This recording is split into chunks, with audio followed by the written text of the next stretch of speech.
এবারের ইংল্যান্ড সফরে ভারতের 18 জনের চূড়ান্ত স্কোয়াডে 5 জন ওপেনার রয়েছেন। KL রাহুল, যশস্বী জয়সওয়াল, ক্যাপ্টেন শুভমান গিল, অভিমন্যু ঈশ্বরন আর সাই সুদর্শন। এদের মধ্যেই অভিমন্যু ঈশ্বরন আর সাই সুদর্শনের এখনও টেস্ট ডেবিউ হয়নি, কিন্তু বাকি 3 জনের মানে এই সফরে প্রায় প্রত্যেকটা টেস্টে খেলা যে এক প্রকার কনফার্ম সেটা কিন্তু বলাই যায়। তো 5 জনকে নিশ্চয়ই ওপেনার হিসেবে একসঙ্গে খেলানো কখনোই সম্ভব নয়, যে কোনো আলটিমেটলি 2জনকেই বেছে নিতে হবে, আর একজনের কথা হয়তো বড়জোর ব্যাকআপ হিসেবে ভেবে রাখতেও পারে ভারতের টিম ম্যানেজমেন্ট। তো আজকের এই ভিডিওতে আমি ডিসকাস করব এইবারের সফরে ভারতীয় দলের হয়ে কাদের ওপেন করতে যাওয়া উচিত, আর ভারতের যে রিমেইনিং ব্যাটিং অর্ডার যেটা এখনও স্টিল ডিসাইডেড হয়নি, মানে ভারতের টিম ম্যানেজমেন্টের তরফ থেকে যেটা বারবার বলা হয় যে কন্ডিশন দেখে তারপরেই তারা জাজ করবে যে ব্যাটিং অর্ডারটা তারা ঠিক কীভাবে সাজাবে। চলুন সেই সব কিছু নিয়ে আজকের এই ভিডিওতে ডিসকাস করা যাক। আমি মনে করি মানে সাই সুদর্শন আর অভিমন্যু ঈশ্বরন এই 2জনের মধ্যে থেকে অন্তত একজনকে ফার্স্ট টেস্টে ডেবিউ করাতেই হবে ভারতের টিম ম্যানেজমেন্টকে।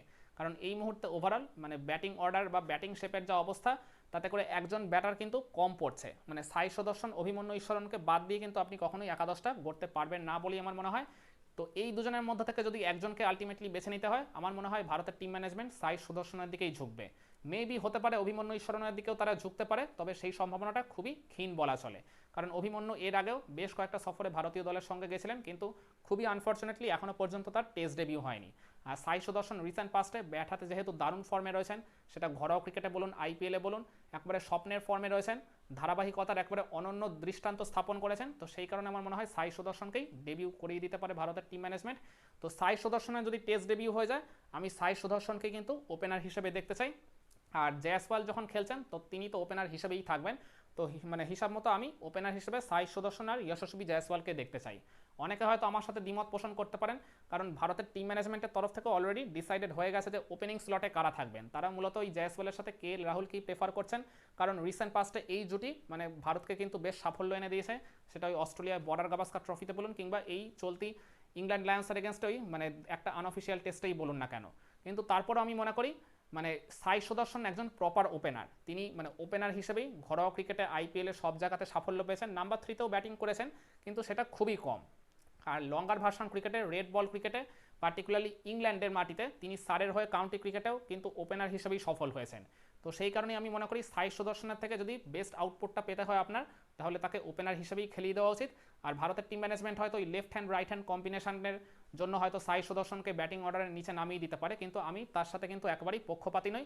আমি দেখতে চাই সাই সুদর্শনের যদি টেস্ট ডেবিউ হয়, তাহলে তার সাথে জয়সওয়ালেরই ওপেন করতে যাওয়া উচিত। নাম্বার 3-তে আমি কিন্তু ক্যাপ্টেন শুভমান গিলকেই দেখতে চাই।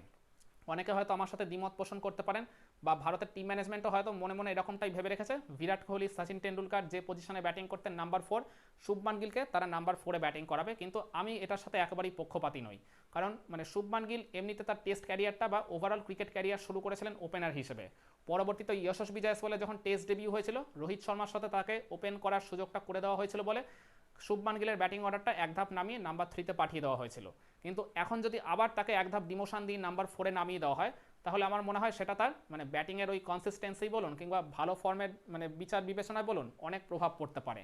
আমার মনে হয় যে শুভমান গিলের কনফিডেন্সটা আর এখানে ব্রেক করাটা উচিত হবে না, যতই তিনি ক্যাপ্টেন হন না কেন। তার স্যাক্রিফাইস করার এখানে খুব একটা প্রয়োজন আছে বলে আমি মনে হয় না। নাম্বার 3-তে খেলে কিন্তু তিনি মোটা দাগে খুব একটা যে খারাপ করেছেন তা কিন্তু নয়। হ্যাঁ মানে অতটা আর কি শুভমান গিল সুলভ পারফরমেন্স হয়নি, কিন্তু তারপরও আমি মনে করি তিনি যখন একটা দীর্ঘ সময় ধরে প্রায় 2 বছর ধরে নাম্বার 3-তে যখন খেলে নিজেকে থিতু করে ফেলেছেন, আমার মনে হয় শুভমান গিলের নাম্বার 3-তেই ব্যাটিং করতে যাওয়া উচিত। নাম্বার 4-এ আমি এই জায়গায় KL রাহুলকে দেখতে চাই, কারণ নাম্বার 4-এ মানে টিমের বেস্ট ব্যাটারেরই ব্যাটিং করতে যাওয়া উচিত বলে আমি মনে করি। যে পার্টিকুলার পজিশনটা টিমের জন্য একবারে নিউক্লিয়াস বলা চলে, এই পার্টিকুলার পজিশনে টপ অর্ডারের ব্যাটারদের সাথেও ব্যাটিং করার মানসিকতা লাগে, আবার লোয়ার মিডিল অর্ডারের ব্যাটারদেরকে নিয়েও ওই জায়গা কিন্তু মানে ইনিংস বড় করার কাজটা করতে লাগে। মানে টেস্ট ম্যাচ ক্রিকেটের জন্য যে প্রপার টেম্পারামেন্ট, কম্পোজার, পেশেন্স, এই সব কিছু কিন্তু KL রাহুলের মধ্যে একদম পারফেক্টলি মজুত রয়েছে। সেই কারণে আমি নাম্বার 4-এ KL রাহুলকে দেখতে চাই। কোনো মানে আতিপাতি ব্যাটার কিংবা আর কি কোনো আনস্টেবল ব্যাটারকে নাম্বার 4-এ খেলানোটা কিন্তু কখনোই উচিত হবে না।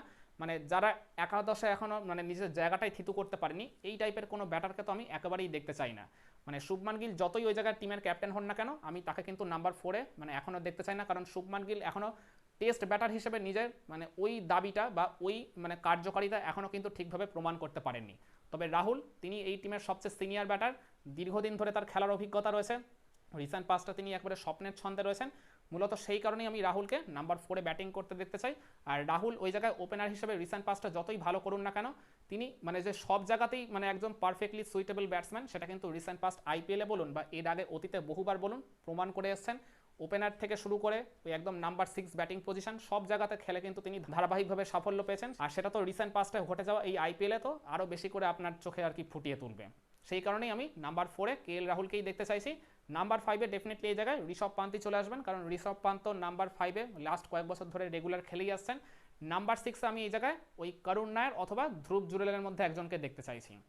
হয়তোবা করুণ নায়ারকেই প্রথম চান্সটা দেবে ভারতের টিম ম্যানেজমেন্ট, আর ধ্রুব জুরেলকে হয়তো খেলাতেও পারে ভারতের টিম ম্যানেজমেন্ট, তবে সেক্ষেত্রে ওই মানে তারা যদি মনে করে যে সাই সুদর্শন অথবা ওই অভিমন্যু ঈশ্বরনের মধ্যে একজনকে ডেবিউ করাবে না, মানে ওই পুরনো প্লেয়ারদের নিয়েই তারা ওই জায়গায় কাজ চালাবে, তাহলে হয়তো ধ্রুব জুরেলকে ভারতের টিম ম্যানেজমেন্ট ওই নাম্বার 4 অথবা নাম্বার 6 পজিশনে খেলানোর কথাও ভাবতে পারে অ্যালং উইথ ওই ঋষভ পান্ত, কিন্তু সেই সম্ভাবনাটা খুব ক্ষীণই বলা চলে। ডেফিনেটলি ধ্রুব জুরেল কিন্তু এই জায়গায় খেলার একজন যোগ্য দাবিদার, কারণ এই লাস্ট 4টা ইনিংসের মধ্যে 3টাতেই তিনি 50+ স্কোর পেয়েছেন, আর একটাতে তো অলমোস্ট সেঞ্চুরি মানে তার বাঁধাই ছিল বলা চলে। তো ধ্রুব জুরেলের কথা ভারতের টিম ম্যানেজমেন্ট ভাবতেও পারে, তবে কিন্তু ওই সেক্ষেত্রে সাই সুদর্শন অথবা অভিমন্যু ঈশ্বরনের কারোর কিন্তু ডেবিউ হবে না। কিন্তু আমার সেটা মনে হয় না যে ভারতের টিম ম্যানেজমেন্ট অতটাও ঝুঁকি নেবে বলে ধ্রুব জুরেলকে হয়তো প্রথম টেস্টে মানে বাদ দিয়ে একাদশ গড়বে। তো ওপেনার হিসেবে আমি ওই জন্যই সাই সুদর্শনকেই দেখতে চাইছি। আর বাকি ব্যাটিং অর্ডারটা আমি তো বলেই দিলাম, সাই সুদর্শন আর জয়সওয়ালকে আমি ওপেনার হিসেবে দেখতে চাই। নাম্বার 3-তে ক্যাপ্টেন শুভমান গিল, নাম্বার 4-এ KL রাহুল, নাম্বার 5-এ wicket keeper batter Rishabh Pant, number 6-এ ওই করুণ নায়ার।